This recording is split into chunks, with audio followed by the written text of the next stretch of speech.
The CIA called him a private businessman. The FBI called him a missing person. Iran said they had no idea who he was. 3 lies, 1 man. And somewhere in the middle of all of it, Robert Levinson walked into a hotel on a Persian Gulf island and was never seen again. What his own country did next is the part they really didn't want you to know. Robert Levinson had the kind of career that takes a lifetime to build. 28 years in federal law enforcement, first the DEA, then the FBI. And when he left, he wasn't just some desk agent collecting a pension. He was one of the foremost experts in the country on Russian organized crime. News networks called him for interviews. Think tanks wanted him at conferences. He was the guy who actually understood how the post-Soviet underworld operated when most Americans were still wrapping their heads around what post-Soviet even meant. By 2006, he was in his late 50s, retired, and working as a private investigator out of Florida. Wife Christine, 7 kids, a house in Coral Springs.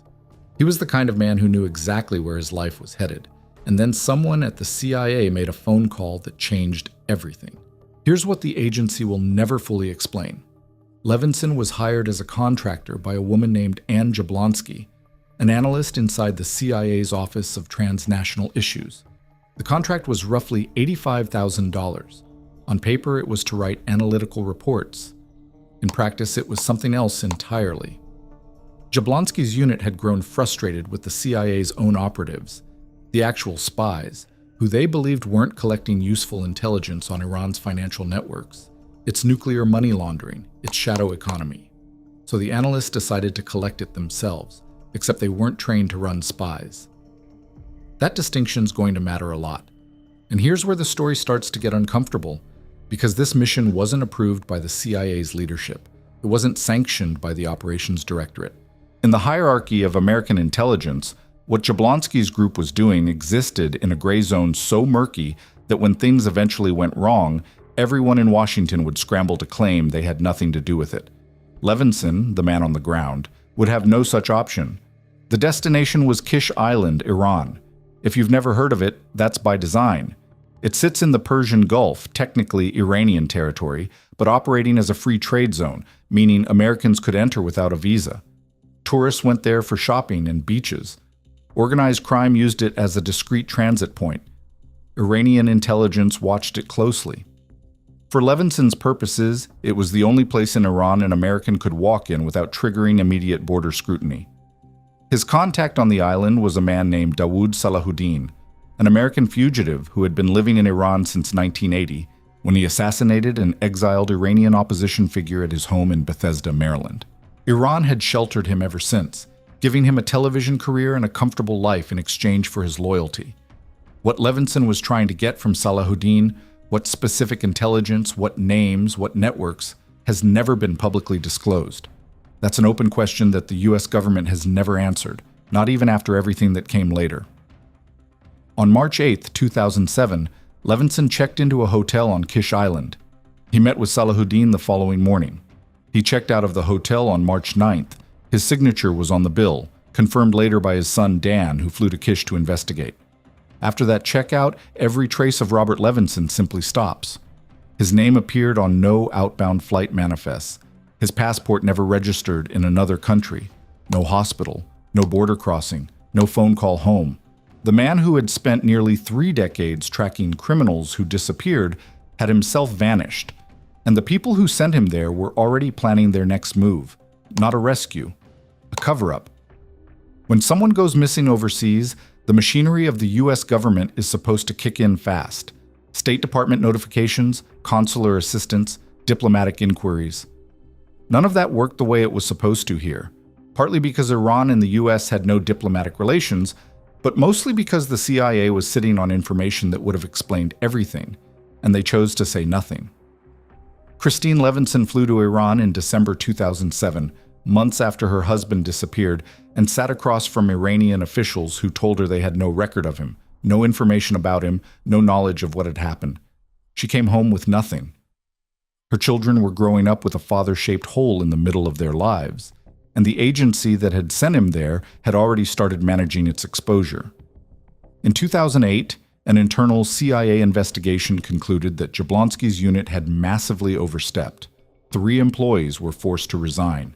7 others were disciplined. And critically, the CIA quietly negotiated a financial settlement with the Levinson family. Over $2 million structured as an annuity in exchange for the family agreeing not to pursue a lawsuit. A lawsuit that, had it gone forward, would have forced the CIA's unauthorized Iran operation into open court. The settlement kept the secret intact. Levinson remained missing, and officially, Washington's story stayed the same. He was a private citizen, gone under unclear circumstances, and the U.S. was doing everything it could. That was a lie, and multiple journalists knew it. The Associated Press had confirmed Levinson's CIA ties by 2010. The New York Times had known since 2007. Both organizations sat on the story after being told, by the CIA, by Levinson's family, by their U.S. Senator Bill Nelson of Florida, that publishing could get him killed. For 3 years, the story stayed buried while Levinson stayed wherever he was. Then in November 2010, his family received something that shattered the silence: a video. Levinson on camera, barely recognizable. He had lost so much weight that his skin seemed to hang off him. His beard was long and untrimmed. His eyes held the particular vacancy of a man who had been living without hope for years. He looked directly at the camera and said, "I have been treated well, but I need the help of the United States government to answer the requests of the group that has held me for 3.5 years. 33 years of service to the United States deserves something. Please help me." The family released the video publicly in December 2011. The world finally had a face to put to the name. In April 2011, photographs arrived. Anonymous, untraceable. Levinson in an orange jumpsuit. The color wasn't accidental.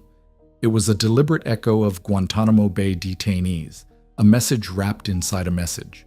U.S. intelligence analysts concluded that the sophistication of how these materials were sent, the operational security around the anonymous transmission, was not the work of amateurs. This was professional intelligence tradecraft, Iranian intelligence tradecraft. And then came the silence. After those photos, nothing. No more proof of life, no demands, no prisoner exchange discussions that went anywhere. Iran continued to publicly deny holding him. Senior Iranian officials, including President Rouhani, offered vague statements about being willing to help, and then did nothing. The Obama administration raised Levinson's case during the nuclear deal negotiations. Iran cooperated briefly, then stopped. Secretary of State John Kerry said Iran was cooperating. State Department spokesman Mark Toner said weeks later that Iran had not lived up to its commitments. Back in Coral Springs, Christine Levinson was raising 7 children while her husband sat in a cell she couldn't locate, held by a government that wouldn't admit he existed. By 2013, the dam broke. The AP and Washington Post both published their investigations simultaneously, and suddenly the cover story collapsed. Levinson hadn't been a private businessman doing private work. He had been a CIA contractor on an unauthorized mission. The response from the White House was almost darkly comedic. Spokesman Jay Carney stood at the podium and said Levinson was not a U.S. government employee when he went missing, which was technically narrowly true. He was a contractor, not an employee. It was the kind of statement that's designed to mislead while remaining deniable. The Levinson family had known about the CIA connection for years at this point, and they were done with patience. In a 2014 CNN interview, they publicly accused the U.S. government of abandoning their father, of choosing diplomatic convenience over a man who had spent his career serving the country. His daughter said it plainly. They had been asking the government to prioritize him for 7 years, and the government kept finding reasons not to. There was a reason for that. Levinson was an embarrassment, not just a hostage, but evidence of institutional failure inside the CIA, a living reminder that analysts had played at being spy masters and gotten a man captured in the process. Bringing him home aggressively would mean acknowledging the mission. Acknowledging the mission would mean explaining what exactly he was doing on Kish Island, who authorized it, and why the CIA paid his family millions to keep quiet. It was easier to let the diplomatic process grind forward at its own pace. Meanwhile, the UN's Working Group on Enforced Disappearances received a filing from Tehran in 2019 that stopped people cold. According to the statement, Tehran's Justice Department confirmed that Levinson had an ongoing case in the Public Prosecution and Revolutionary Court of Tehran. An ongoing case. After 12 years of claiming they had no idea who or where he was, Iran had just inadvertently confirmed they knew exactly who he was. When pressed, Iranian officials pivoted, said it was merely an investigation into his disappearance, not a criminal proceeding against him. But the damage was done. The mask had slipped. That same year, the U.S. State Department announced a $20 million reward for information leading to Levinson's safe return. The FBI had already been offering $5 million. These are extraordinary numbers. The kind reserved for high-value terrorism cases, not missing retirees. The reward announcements told their own story about how certain Washington actually was, about who was holding him, and why no one was talking. Documents obtained and authenticated by ABC News in 2019, Iranian military papers reviewed by former Pentagon officials, answered the question of who had detained Levinson on Kish Island on March 9, 2007. But the documents raised another question that nobody wanted to say aloud. If Iran had him from day one, and Iranian state media had briefly confirmed it in 2007 before scrubbing the article, and the proof-of-life materials showed Iranian intelligence tradecraft, why hadn't there been a deal? The nuclear negotiations had produced the release of other American detainees. Why not Levinson? The uncomfortable answer is that some hostages are more useful in the dark. Levinson represented leverage, but also liability, for both sides. Iran couldn't release him without admitting they'd held him. The U.S. couldn't push too hard without explaining why he was there. He existed in a space between two governments that both needed him to stay missing.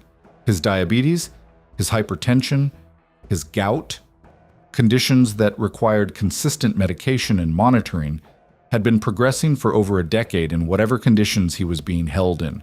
The math was brutal, and everyone in Washington could do it. In early 2020, the Levinson family was quietly summoned to the White House. In the room, FBI Director Chris Wray, CIA Director Gina Haspel, Acting Director of National Intelligence Rick Grenell, and National Security Advisor Robert O'Brien. The family asked one direct question: what percentage certainty do you have that he's dead? The answer they received was not a number. It was described by sources close to the family as 0 doubt. He was gone. He had died in Iranian custody, almost certainly before the COVID-19 pandemic began. On March 25, 2020, 13 years and 16 days after Robert Levinson walked into that Kish Island hotel, his family released a statement. It began with the words, "It is impossible to describe our pain. He had become the longest-held American hostage in U.S. history, and he died without a deal, without an exchange, without a rescue mission, without a single official acknowledgement from the country that put him there. His grandchildren would never meet him. There was no body to bury, no grave to visit. The cruelty of that, the specific cruelty of not having remains, is something the family has spoken about repeatedly. You can't grieve a person who hasn't been returned to you. The loss just stays open." The accountability, when it finally came, arrived in the form of paperwork. In October 2020, a federal judge ordered Iran to pay $107 million in compensatory damages and $1.3 billion in punitive damages. Iran ignored the ruling completely. In December 2020, the U.S. Treasury sanctioned 2 Iranian MOIS officers, Mohammad Basseri and Ahmad Kazai, for their roles in the abduction. Then, on March 25, 2025, exactly 5 years after the family announced his death, the Treasury Department moved again. 3 more Iranian intelligence officials were sanctioned. Reza Amiri Moghadam, currently serving as Iran's ambassador to Pakistan, who had overseen MOIS operations across Europe and allegedly worked to obscure Tehran's fingerprints on the case. Gholam Hossein Mohammadnia, a former ambassador to Albania, who U.S. officials say actively worked to redirect blame toward Pakistani militants, a deliberate misdirection designed to muddy the trail. and Taki Daneshvar, a senior MOIS counterespionage officer who reportedly supervised the operation on the ground. The FBI simultaneously released wanted posters with updated photographs of all three men. These aren't symbolic gestures. These are the names of people the U.S. government holds directly responsible for kidnapping and killing a former federal agent, and they're currently serving as diplomats for the Iranian state. None of them have faced any real consequence. Moghadam is still the Iranian ambassador to Pakistan as of the latest reporting. The sanctions freeze any U.S.-linked assets they hold and prohibit American transactions with them.